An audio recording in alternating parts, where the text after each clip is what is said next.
I'm JF. Nice to meet you. DJF. Back here. Yeah, that guy. Yeah, that is that one. Yeah, exactly.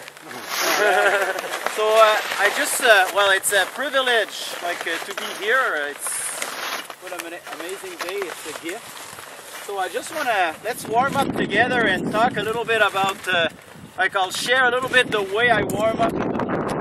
And what I want to do is just to make sure that I control everything from the lower body. So the way I do it, for example, here I'm balanced on the left leg, and I want to control the release by a smooth unload of that left leg over here to change direction. Very gentle.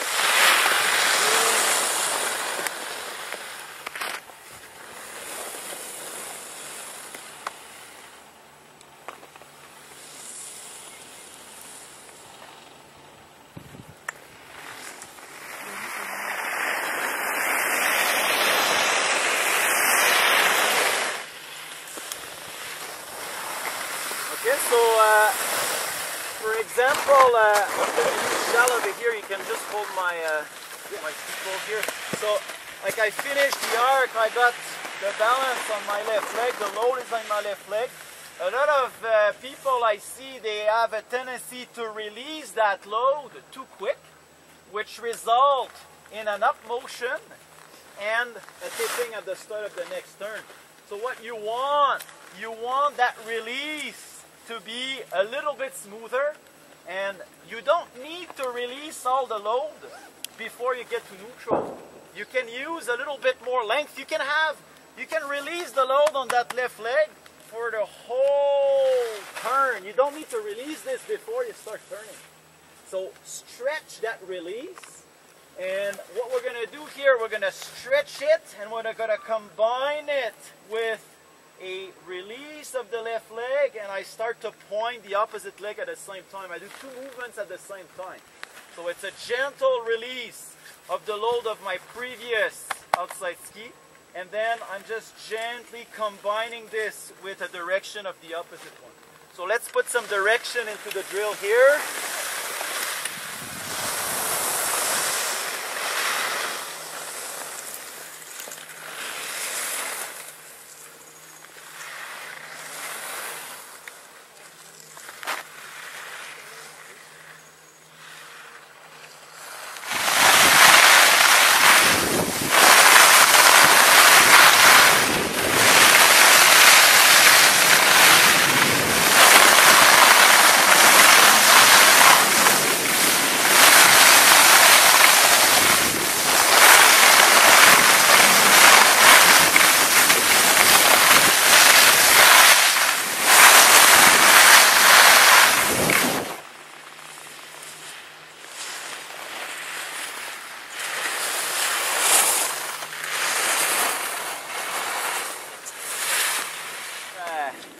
Doctrine, can we say doctrine in English?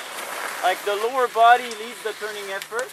So in other words, if I start over here and I have my weight 50-50, both of my legs are supporting my body, what I want is I want to control the speed at which the skis are tilting on the side with an unweighting of the inside foot or a shortening of the inside leg.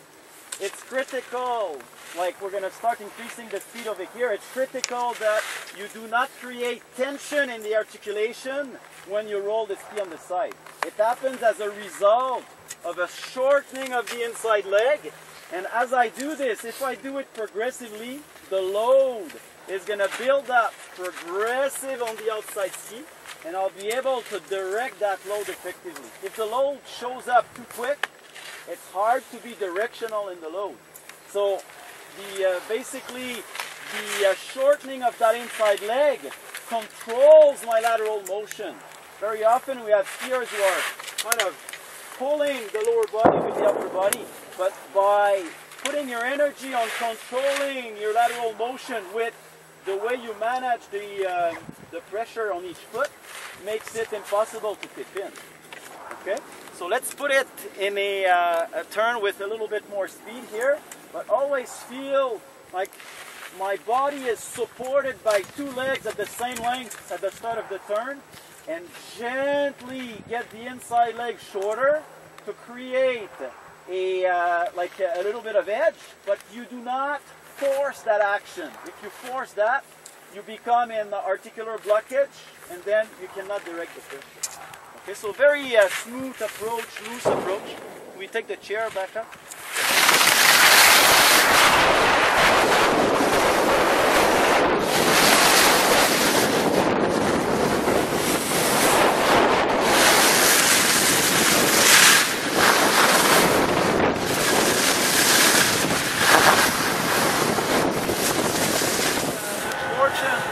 For example, if my body is supported by two legs over here, when I'm going to soften a little bit the inside one, for sure the load, my body's going to get supported more and more by one leg. It's important, we're not talking about the fettling effect or a pressing effect on the outside knee. You want to have the load presenting itself gently on the outside, but it has to be a directional load. You don't want to stand on it or block on it. As the load comes on my left foot, I direct that load instead of press on it. So we'll see a little bit how we direct it later on. But for now, let's try to get used to the feel here. Let's go.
I got both of my legs at the same length, and I'm gonna get the left leg shorter so the skis are gonna tilt on the side. But I got two choices here. Either I am in suspension and trying to allow the ski to roll on the side and come back, or I'm in compression. I short the left leg and then block. If you compress, you limit your options, and especially in this snow, you're gonna sink. Yeah. So just make sure that, you want to get the inside leg shorter, but you want to activate the steering on the opposite leg. Okay, you don't want to block and compress on it. That's very important. So just for this this part over here, it's a little bit more easier terrain. I would like to talk about how to activate that steering. So there's a couple of key points in order to make the steering efficient. One of those points, it's the activation of the glutes. The glutes, the back of the leg here, is responsible for the alignment of the leg. So what I want to have that glute activated, I need to keep a certain tension on the outside leg. I don't want to be too much shortening that outside leg, or else I block. So if you keep the length of your outside leg, you're going to have better steering power. The glute being activated, it's easier to drive the ski. If I do get the leg shorter, you're done. You compress, articular blockage, it's over. So as I get the inside leg a bit shorter, keep the length on that outside one, so it's easier for you to drive the ski. Got it? Play with it.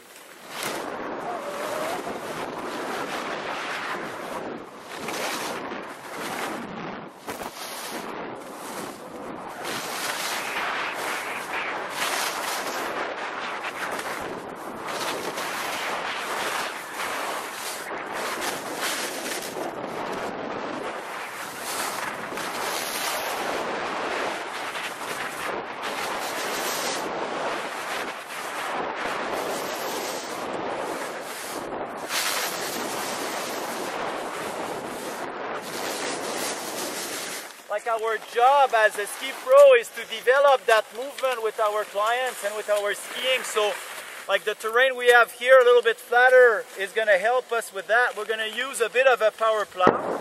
And notice in the power plow, I'm not shortening that outside leg that much. If I get it too short like this, I end up blocking the action. I end up in compression.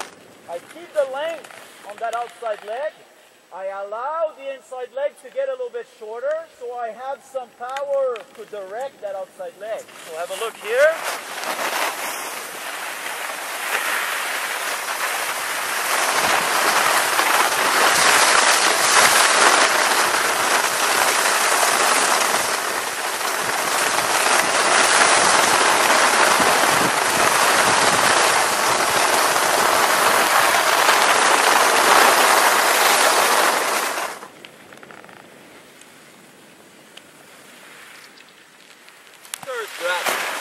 Let it go. Good.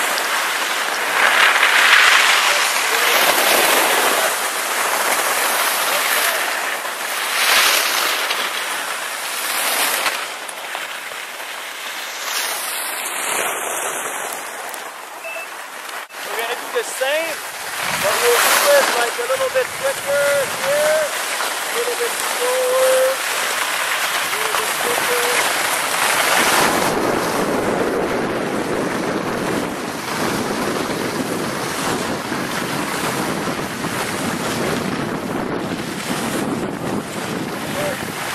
The idea, the balance. So it's important to understand that the balance you create it as a result of a lower body steering underneath an upper body. So for example, if you go with your car at 100 kilometers an hour on the highway, like you turn the steering wheel, the wheels of the car are going to change direction, and what's going to happen with the frame of the car when I do that?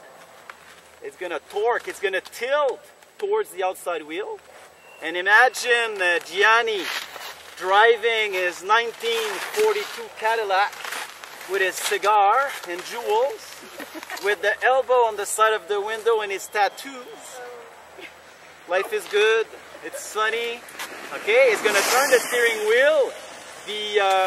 The frame of the car is going to tilt over the outside wheels, but like even the inside wheels are they're going to get lighter. So the feeling of lightening the inside and gaining some load on the outside is a result of the steering. It's not a result of me pressing on the ground. That's what we need to bring the clients to and our skiing to. That's the goal, the ultimate goal. So for sure, the first tool you have to activate the steering, it's an activation of the glutes. And it's not rocket science. To activate it, you just need to keep the length of the leg as you steer, or else you give up your power and you end up in articular blockage. Good? So just give it a go over here, like pick up some speed, it's very flat, pick up some speed and just try to gain some load on the outside ski as a result of your change of direction. If Gianni is on a curve with his Cadillac and he wants... Come on. In Italian, Johnny. If he wants to gain, let's say he's turning at 30 degrees, he has a certain load on the outside wheels. If you want to increase that load, what do you do with your direction? Like more direction, more load on the outside ski. So the load is a result of the direction. So we do all this to gain some load on that outside ski, but watch out, it's not just a pedaling and pressing effect. I do this as a result of the steering, okay? So that's the feeling you want to have. So in skiing, the wheels, it's my skis, the frame of the car, it's my body. If I direct my lower body against my upper body, I will have a tilt of my body, the frame of the car, towards the outside wheel, the outside ski. So just give it a try here on the flat. Pick up some speed with the poles, change direction, and you'll feel a lightening of the inside ski and a gain of load on the outside. Have a look.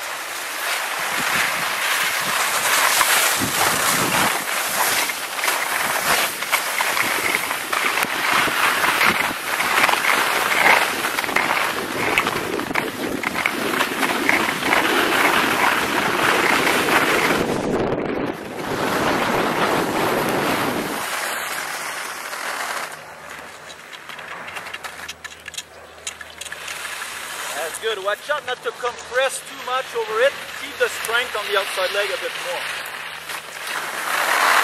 Very nice. Don't want to do that. That's very good. That's nice. Good job. Good job. Very nice.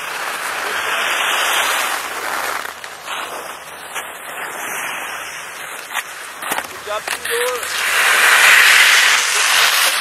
Huh? You need some speed. No, nice work. Good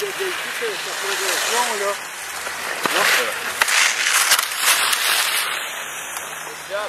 Let this happen as a result. Like, you don't want to pinch this. It's gonna happen. Like, it's gonna happen naturally if the steering is activated. But if I pinch this, I kind of create a blockage. The angulation, it's a result of the steering. It's not a blockage. Okay? This over here, start for about 15 turns in power plow, and then bring it into a parallel turn. But my main goal for this run is to make sure that there is a gradual shortening of the inside leg, but it's not, there's no skipping on the outside ski and blockage. It's a constant, like, it's a steering of the outside ski. It's not a block on the edge and lock. Okay? The balance will improve as the direction changes.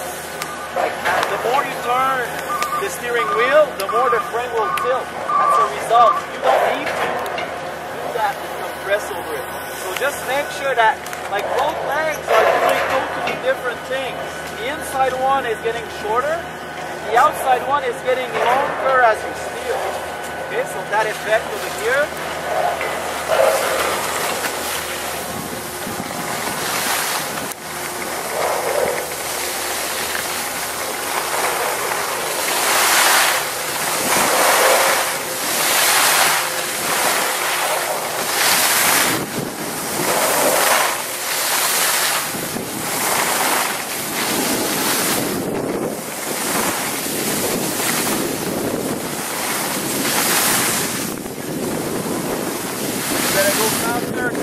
Okay.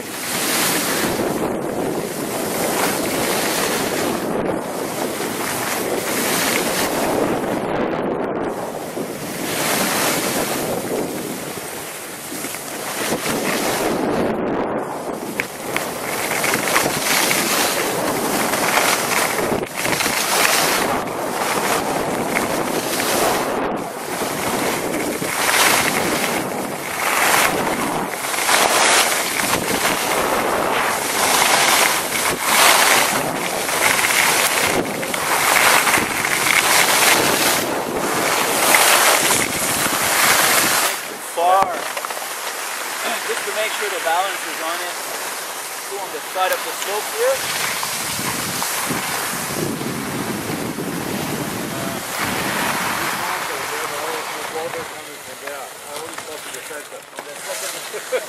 Serious? My problem is when I quick speed, I crank, I tense, I get Yeah, everything. exactly. So we'll talk about that. Like, that's the next topic. The faster I try to go, the worse I get.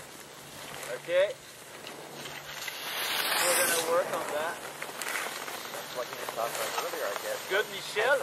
Limit the amount of vertical. Work more in direction versus working in compression. So watch out not to go too deep into the suspension, or else you're gonna lock the direction. So that's the goal of expert skiing. Like Tudor, he says, when I go fast, if things fall apart, I block. It's because he's using, in percentage, not enough direction versus too much compression. You know, when the speed increases, it's steep, you're on something difficult, the brain wants safety, wants solidity. And as soon as you look for solidity through compression, it's over. Okay, solidity comes from direction, and direction comes from a long leg, activated glutes, your balance on the ski so you can drive the ski. Okay? So the idea over here, like, once the concept is getting a little bit easier in your skiing, you're going to apply the principle of a swing to it. So if you teach it to people people who are not used to it, you're going to gradually get the inside leg shorter and balance progressively on the outside. But here, I'm going to ask you to do it with a slow to fast effect. You're going to get the inside leg shorter at the start, but it's going to get shorter and shorter, faster and faster to create a swinging effect. Like the definition of a swing, when you swing a racket or a golf club, it's from slow to fast. So you accelerate the racket. So what you'll do, you're going to start with both legs at the same length. You're going to get the inside leg shorter gently to feel the balance. And then you're going to activate a little bit more the steering and shortening of the inside leg, but you pick up the speed at which you do it.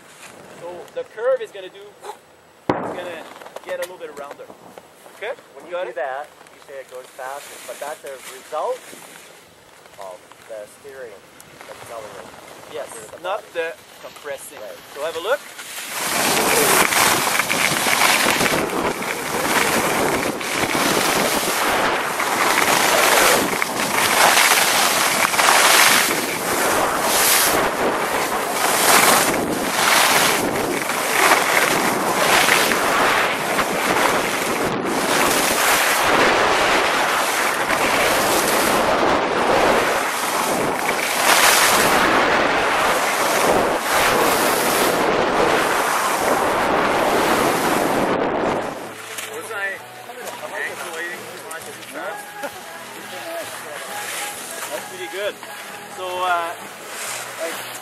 One of the most important things here is if you go slow to fast too much and it makes you compress, you shoot yourself in the foot.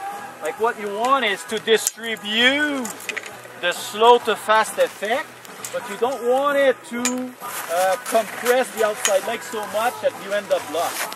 So like spread it to make sure that you stay strong and long outside leg so you can keep direct the ski with those glutes. Got it?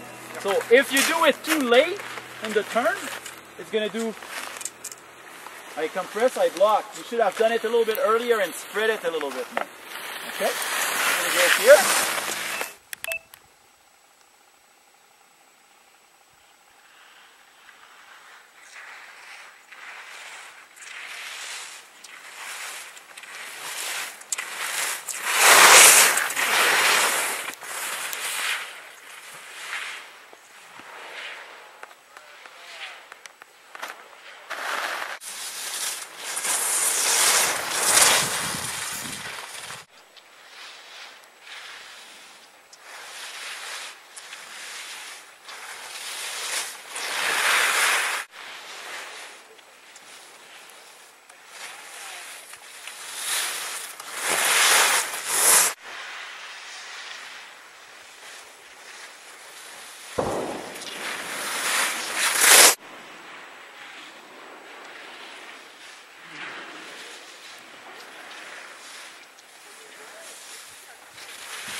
Whatever you do, your job is to have directional pressure.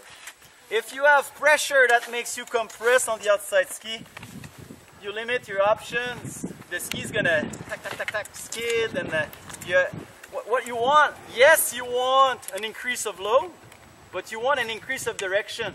And a lot of people sometimes, they're gonna add some angle late that will bring them too much pressure, and they think it's good because they have angle. I would rather see you with a little bit less angle, but a little bit more direction. Okay, so there's a big difference. So make sure that you're staying directional. How do you do that? A little bit more long outside leg and glutes activation so you can point the ski where you want to go. I'll show you something here, just gonna, just stay there. Come here.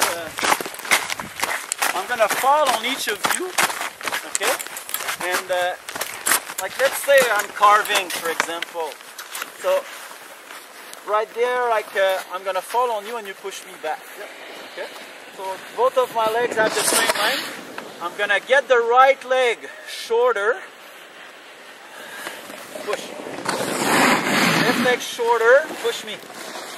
Right leg shorter. Left leg shorter. But some of you, it would be we have a tendency to do this. Now I'm gonna block. Okay, so get the right leg shorter and then you stay there because you have fun, because you feel the load increasing and like, oh yeah, I love this. But you're compressing on the pressure. So as soon as you reach your max angle, remember that? Of course. As soon as you reach your max, you rebound on it and get out of there. So by doing this, you'll be directional. The reason why you lose it at high speed is because you stay on your max too long, so you compress. Hey, I can see you crash charge, eh? Okay? So you'll be able to stay directional if you don't spend too much time on your maximum load. Because it's a dangerous zone, it's easy to compress and lose your structure. Okay? So to be directional, don't spend so long on your maximum load and you'll be able to direct it better. That's the idea. Like someone told me once, like skiing, it's like a marble in a bowl. And to have that, like my outside foot would be the marble, I want the marble to roll on the side of that bowl. But what happens if the marble is rolling? What happens if I put my finger on it and press? I block the circular effect. So your skis, they know what to do. Just allow them to travel on that arc and work in direction. As soon as you want to do this, you work in compression, you stop the turning effect. Okay? Let's give it a go.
Solid, and our brain is tricking us. Feeling solid doesn't mean pressing on it. Like the good guys in hard snow, steep stuff are the one who are in suspension versus in compression. So they're gonna they're gonna roll on the edge without too much tension in the muscles. They're gonna get the inside leg shorter. They're going to come back, but they're in suspension. If you spend too long, you compress, articular blockage, dangerous for your body, for your back. So, like you want to direct, come back, but you do this in suspension versus coming down and blocking. That's the idea. Yes? You say that compression happens when you stop moving? Exactly, exactly. Yeah, that's a perfect point. You stop the motion, you stop this motion, like your legs, they're kind of pistons. Yeah. You stop the piston, it's over. But if you're always in motion, you're always directional, everything's going to be all right. Okay? So here's one more tool. I don't want to put too much though, like one more. Then I get one more tool to improve your direction. Once you have the outside leg, long and glutes activated, one more thing that can help you to create direction is to use a little bit the inner thigh over here, the adduction muscles. That reminds you a good memory, Michel. So to, like, for example, just lift one leg over here and press on the side of your leg. By pressing over here, it's going to give you some direction. So for example, lift this ski here and press my pole. Okay, so it should burn on the side of the leg. So here, if I put my hand over here, press my hand, there's some direction, there's some power there. But versus, look at this. Lift the ski again and press down on the ground. There's no direction, there's compression. I don't want to go there. But you know that when you're going to change direction, there will be a lot of increase of pressure. Your job is to manage this and create direction with that pressure. If you create compression, game over. Okay? So you want direction here, like your steering brings you direction, and all I'm asking you is in your mix of pivoting and edging, add a little bit of tension with your inner thigh. It's going to give you a little bit more direction. So have a look at this here.